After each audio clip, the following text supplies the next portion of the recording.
Olá pessoal, sejam bem-vindos a mais uma videoaula da nossa disciplina de Química Geral Inorgânica. Hoje nós vamos discutir um pouquinho sobre uma classe de compostos inorgânicos bastante diferentes do que a gente vem estudando, né? De sais, bases, ácidos, né? Esse ele tem uma estrutura um pouco mais complicada, né? Uma estrutura um pouco mais detalhada e por isso complexa quando comparada a esses outros compostos inorgânicos. Essa classe de compostos nós chamamos de compostos de coordenação ou podemos também ser chamados de complexos. Antes de discutir o composto de coordenação em si, quando nós promovemos é possível, né, promover reações químicas entre sais, tá, em meio aquoso, hidratados, tá, em água, e a partir da evaporação da água formar um cristal de um composto formado pela adição daqueles outros dois sais que eu dissolvi em água. Tá? Então, por exemplo, eu pego ali dois compostos iônicos, qualquer, lógico, qualquer eu falo assim, né? Porque tem várias reações de adição, não estou falando que qualquer sal que eu vou adicionar em água vai dar um sal de adição, né? Um composto de adição. Mas enfim, quando eu posso pegar então alguns compostos iônicos, ao dissolver em água e ao promover a evaporação dessa água, gerar ali a formação de um cristal. E a composição desse cristal ser uma composição baseada na adição daqueles dois compostos iônicos que nós tínhamos adicionado em água, né? Por exemplo, igual essa primeira reação ali, vamos supor que a gente consegue, né, dependendo das condições, né, que eu promovo essa reação, eu tenho ali o cloreto de potássio, né, pego um composto sal com cloreto de potássio, mais o sal cloreto de magnésio, adiciono isso em água, né, dissolvo isso em água, promovo a evaporação da minha água excedente e aí forma um cristal, né, de tricloreto de potássio e magnésio hexidratado. Esse cristal, por exemplo, né, é chamado de carnalita. É um cristal que é encontrado, um mineral que é encontrado, né, em algumas jazidas e é a principal fonte para a extração de potássio e magnésio. Né? Então, às vezes, eu preciso de obter potássio e magnésio por algum motivo industrial, aplicação industrial ou aplicação laboratorial, né, acadêmica, eu posso fazer essa extração a partir desse cristal chamado carnalita, né, que é formado basicamente pela adição de dois outros sais. Tá? No entanto, esse meu composto de adição, quando recolocando dissolvido novamente em água, ele vai formar uma solução semelhante à solução que deu origem a ele. Né? Então, eu pegar essa carnalita e conseguir dissolver ela em água, ela vai formar uma solução idêntica à solução que formou ela, né? Que deu origem àquela carnalita. Tá? Ou seja, essa composição da carnalita, né, da estrutura como está ali, desse cristal, ela só existe na forma cristalina. Ela não existe na forma dissolvida em água, né, na forma hidratada ou dissolvida em água. A partir do momento que eu dissolvo ela em água, perde-se essa estrutura, né, desse cristal. Tá? E eu formo então os íons que deram origem a esse cristal. O mesmo vai acontecer com essa segunda reação, né? A reação entre sulfato de potássio com sulfato de alumínio, também em água. E aí eu evaporo a água e eu formo, né, esse meu composto aqui, né, esse composto de adição, que é o nosso alumínio de potássio, tá? Também que tem algumas aplicações industriais. Que é esse cara aqui, né, esse tetrasulfato de potássio e alumínio com 24 moléculas de água, né, ou seja, polihidratado, né? Também quando colocado em água, também vai liberar íons e vai formar uma solução semelhante à solução que deu origem a esse cristal, ou seja, ele só existe na forma cristalina, ele não existe na forma dissolvida em água, né, na forma de solução, tá, ou na forma aquosa. Esses dois produtos que a gente acabou de dizer, né, esses dois compostos de adição que eu acabei de citar, esses são exemplos do que nós chamamos de sais duplos, né, ou seja, é um composto iônico que é formado por outros dois compostos, por outros dois sais. Então é basicamente isso, é a adição de dois sais em um só composto, por isso é classificado como sal duplo. No entanto, nós vamos ter algumas reações de adição que vai formar um produto quimicamente estável. Tão estável que quando dissolvido em água, que ao se dissolver em água, vai formar uma estrutura aquosa que é diferente daquela estrutura dentro dos íons que deram origem a esse composto. Como, por exemplo, a terceira reação química aqui, né, que é a reação entre sulfato de cobre com amônia em meio aquoso e ao evaporar ali a água excedente, forma-se então esse composto aqui, nesse composto de adição, que vai ser aí, né, o tetramin sulfato cobre 2 monohidratado, tá? Deixa eu falar o nome, né? Repara que eu estou falando assim, a composição desse composto tá tetramin, porque são quatro amônias, sulfato, né? Porque eu tenho um íon sulfato aqui, cobre 2, porque a carga do cobre aqui nessa estrutura é de 2 mais, monohidratado, porque tem uma molécula de água. E ao formar esse composto de adição e dissolvê-lo em água, eu não dou origem lá aos meus íons que aos íons que estavam presentes na solução que formou esse meu composto de adição, né? E aí, ao diferente disso, eu vou formar um outro íon, né? Que no caso esse íon que está aí em água, né? Um íon de tetramin diaco cobre 2, tá? E um íon, né? Então aqui formou um íon desse composto aqui, desse composto de adição, tá? Algo semelhante acontece, né, com essa reação de baixo, com a quarta reação química, né? A reação aí de cianeto, né, de ferro 2 com cianeto de potássio, formando aí o tricianeto de potássio ferro 2, que vai ter né, vai formar a estrutura, também vai formar um cristal quando, né, a água evaporar, mas ao pegar esse cristal e redissolver em água, eu não vou formar íons de ferro, íons de cianeto e íon de potássio como tinha na solução inicial. Eu vou formar, na verdade, esse outro íon, né, chamado aí de hexacianeto ferrato 2, tá? Que é um íon, né, mas com propriedades totalmente diferentes das propriedades quando eu tenho uma solução contendo íons de ferro e um cianeto, tá? Então, ou seja, eu posso promover reações químicas ou geração de um novo produto a partir da combinação de soluções aquosas de sais que vão me dar origem aí a sais duplos que ao ser dissolvido em água vão formar uma solução com propriedades físico-químicas semelhantes à solução inicial, ou posso dar origem a um novo composto químico que não é um sal duplo, porque ao ser dissolvido em água, ele vai ter propriedades físico-químicas diferentes daquela solução que eu tinha originalmente, né, que eu tinha antes de formar esse composto, essa estrutura. E aí esse composto, então, que é quimicamente estável e por isso tem suas propriedades específica, não vai ser chamado de sal duplo, vai ser chamado de composto de coordenação ou complexo, tá?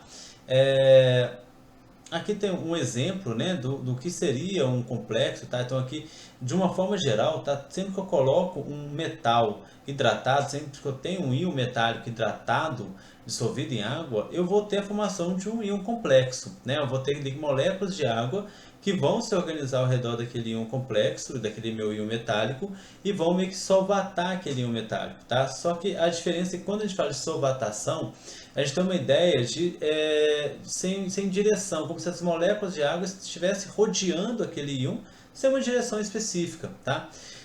No entanto, quando a gente tem íons metálicos, né, a maioria dos íons metálicos dissolvido em água, essa interação das moléculas de água com esse íon metálico vão ser direcionais.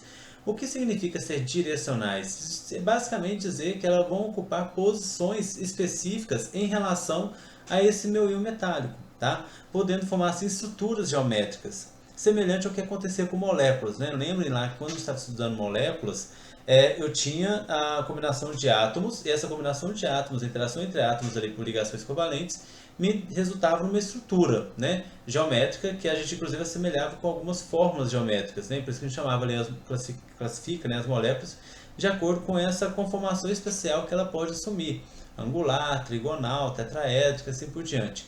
Nesse caso aqui também, dos nossos complexos, eu também vou ter então a formação de estruturas semelhantes a estruturas moleculares, tá? Só que agora estruturas de coordenação, que eu também vou ter uma conformação geométrica, né? Ele também vai ocupar um lugar no espaço ali que se assemelha a uma forma geométrica. No caso aqui, por exemplo, do íon de cobre 2, quando dissolvido em água, as moléculas de água vão então complexar esse meu íon de cobre dentro de uma estrutura chamada de octaédrico, né? Repare, nós até chegamos a ver um pouco sobre a estrutura octaédrico, né, lá nos compostos moleculares, e aqui a gente está vendo um pouco mais de complexidade, porque agora são moléculas de água que vão estar então interagindo com aquele meu íon de cobre, tá, através de ligações coordenadas, e elas vão ocupar posições se assemelham, né, bastante com o que nós conhecemos como uma fórmula geométrica, né, conhecida como octaédrica.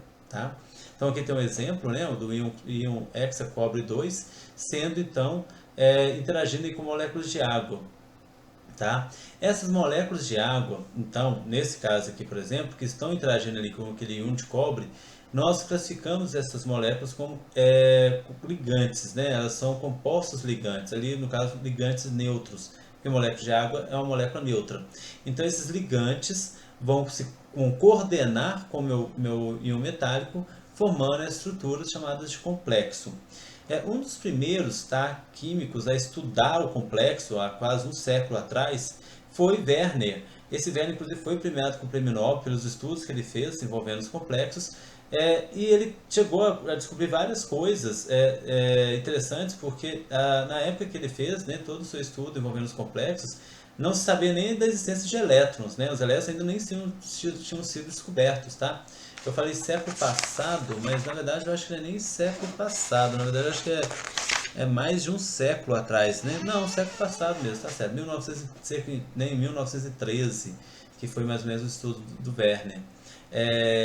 Então assim, mas mesmo assim não tinha nem sido descoberto ainda os elétrons, então, ou seja, você vê que mesmo com pouco conhecimento, né, da estrutura atômica, com poucos equipamentos, ele conseguiu fazer algumas descobertas. Ele fez vários estudos, tá, envolvendo, porque o que acontece? Naquela época, imagine você ter um composto igual o cloreto de cobre, esse que está em tela aí, que é um composto estável, tá? Mas ao colocar ele em contato com a amônia, formava um outro composto, um composto que tinha uma propriedade diferente, esse composto que era formado, ele também variava da sua propriedade de acordo com a quantidade ou proporção de amônia que eu colocava em contato com o cloreto de cobre. Isso não fazia muito sentido, porque se eu já tinha uma estrutura que estava estável, por que ele ia reagir, né, e formar um outro composto ali a partir da presença daquela amônia que estava ali no meio? Sendo que, igual eu falei, sendo que dependendo da quantidade de amônia que eu tinha, eu formava compostos diferentes.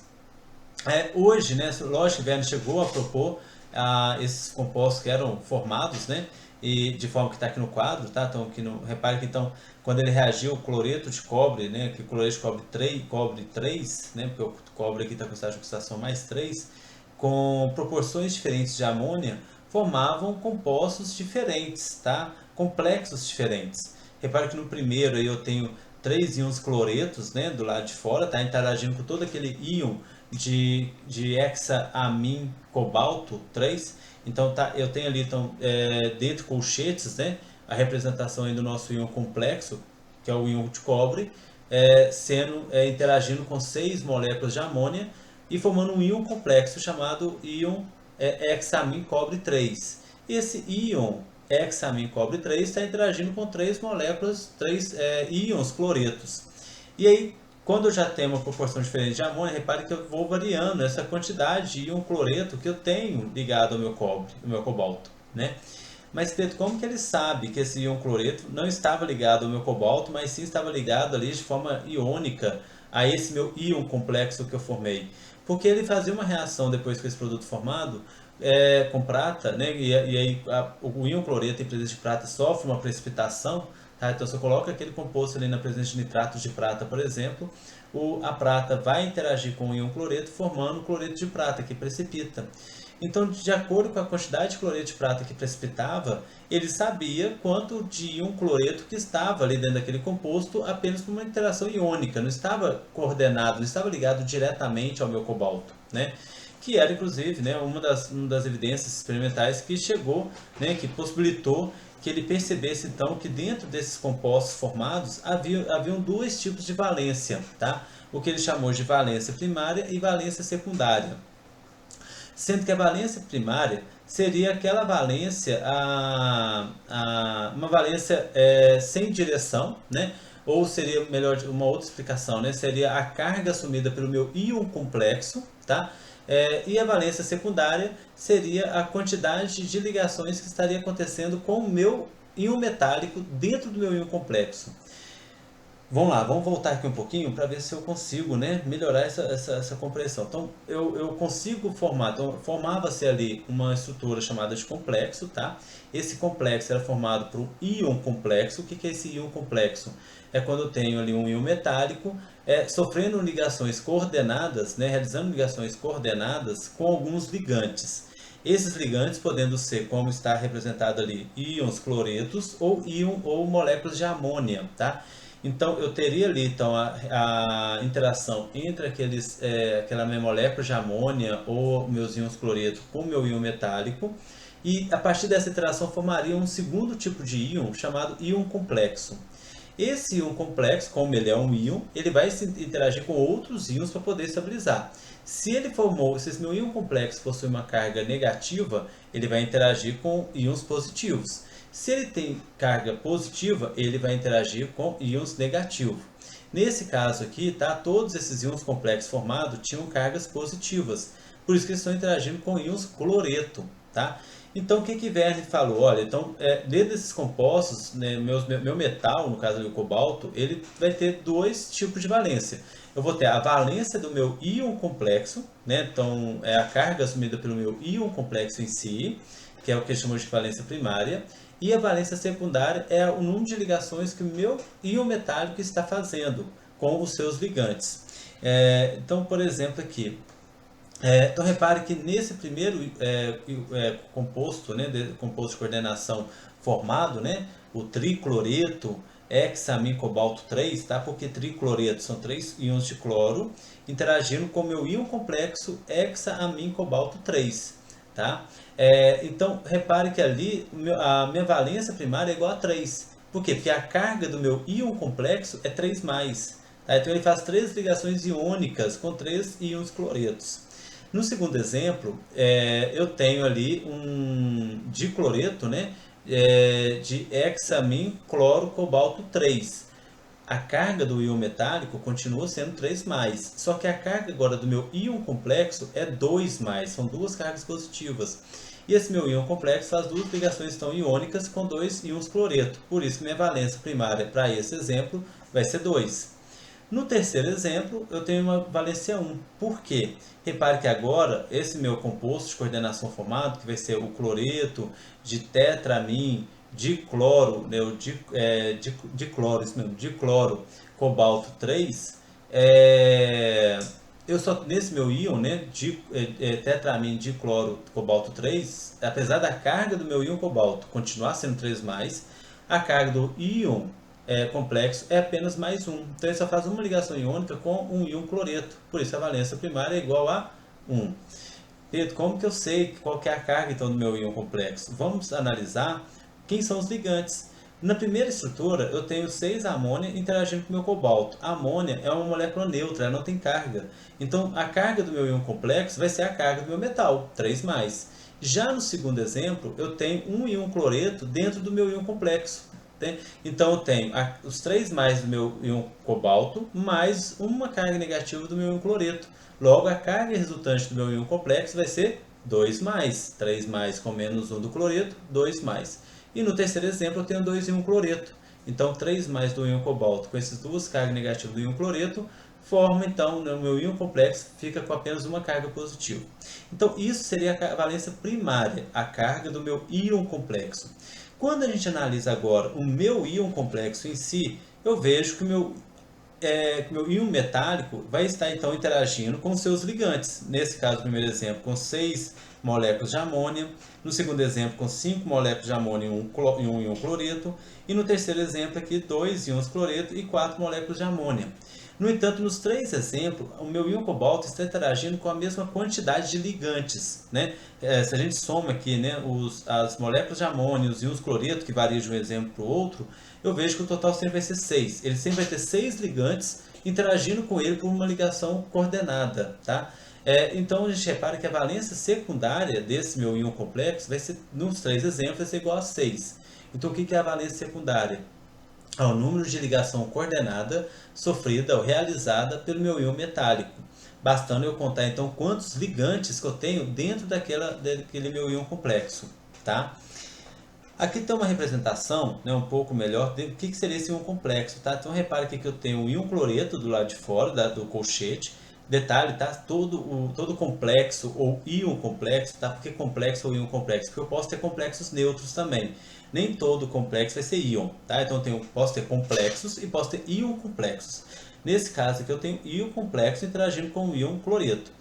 Então, os íons complexos e complexos, compostos de coordenação, sempre vão vir entre colchetes, tá?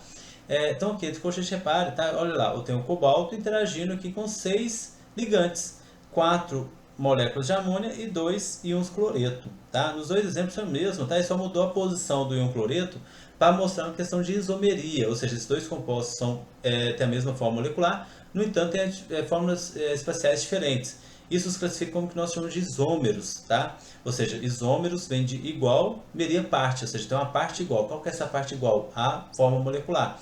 A fórmula química desse composto é a mesma, só muda a posição de dois ligantes ali no caso, né? Então, vou ter o que nós chamamos de isômeros. A segunda questão que Werner também conseguiu discutir, conseguiu resolver, foi a forma espacial desse nosso íon complexo, né? Quando ele analisava as possibilidades de ter 6 ligantes ao redor de um átomo central, ele pensou que poderia ser de 3 formas. Poderia ter um hexágono, semelhante à primeira figura, né? Um metal com 6 ligantes ao redor dele, né? De uma forma planar.